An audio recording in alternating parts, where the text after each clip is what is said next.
The world is a very dangerous place with crime, regular crime, and everything from stealing cars and robbery that's going on right now.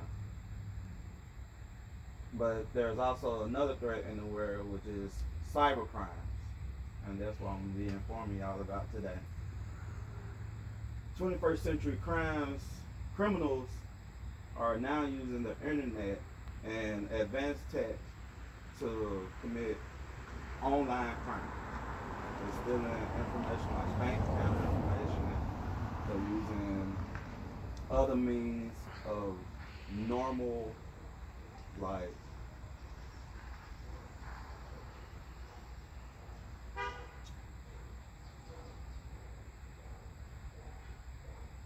emails and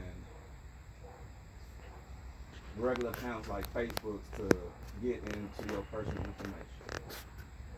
These criminals have many specialties, and they usually take their time perfecting these skills over the years, which make them harder to catch. And they usually have a network of colleagues to help them commit these crimes. So by having this network of colleagues, making it more than one criminal creates a bigger problem for the U.S. government to catch these criminals. Last year, the estimated annual cost of cybercrimes to adults in 24 countries was $388 billion. The first step in dealing with these criminals is being able to identify them. Once you identify them and depict on what kind of criminal they are, tells you what kind of crimes they commit. For example, people that are independent acting, like they commit crimes for their own individual use, are greedy. Them are people that's easier to catch. But people like, say, in these foreign countries that are trying to fund their own organized organizations, are stealing money from bigger countries to fund their organizations for weapons.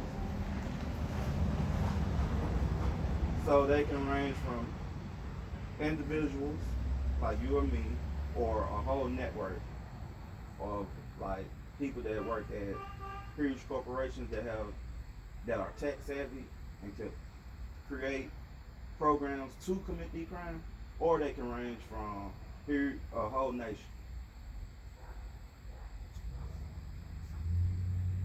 So the first step in capturing these types of criminals is figuring out their motives. If they greedy, or they doing it for prestige among their colleagues. Like if some of them do it just to be known by other people as a hacker. Like Google, for instance, hire grade hackers to hack them to make their company more stronger as a defense against regular hackers. And some of them do it for like ideological motives.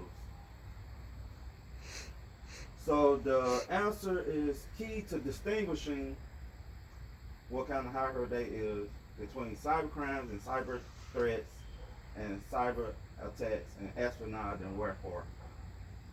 So if they are community crimes and it's more of like nationwide, it's for espionage against the country they're targeting, like the U.S. I got a few examples. My first example is an Italian over in the EU named Dan Petrie. He was using high-tech skimming devices that he put on ATMs or gas station pumps, where it scans and analyzes the stripe on the debit cards and credit cards, and it copies it onto the device, and then he'll come back later, pick up the device, pick it up to his computer, and make new credit cards off the information that he got off the device. Another pair use file sharing networks. File sharing networks like Zip2, PayPal, stuff like that, to steal account information. And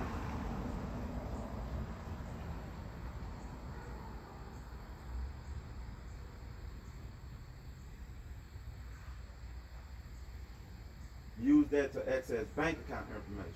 Then they would transfer those funds into their own prepaid cards and would spend the money off prepaid cards so it wouldn't come back to them. One more example is Microsoft. They filed a civil suit against 39 individuals in March 2012.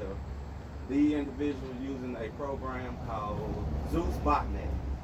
Zeus Botnet would copy bank account information from Microsoft and then would steal the information off of the bank accounts and get people to be money mules. The money mules would then transfer the money that they stole to offshore bank accounts.